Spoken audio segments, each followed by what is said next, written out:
In early 2025, massive wildfires swept through Los Angeles, causing widespread destruction and panic. The fires not only impacted the local community, displacing families and damaging homes, but also drew international attention.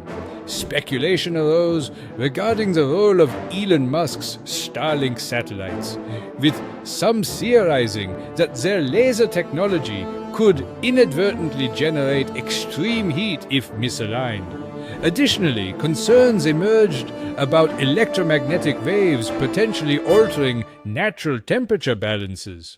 Despite these theories, experts emphasize that wildfires are typically the result of complex environmental factors.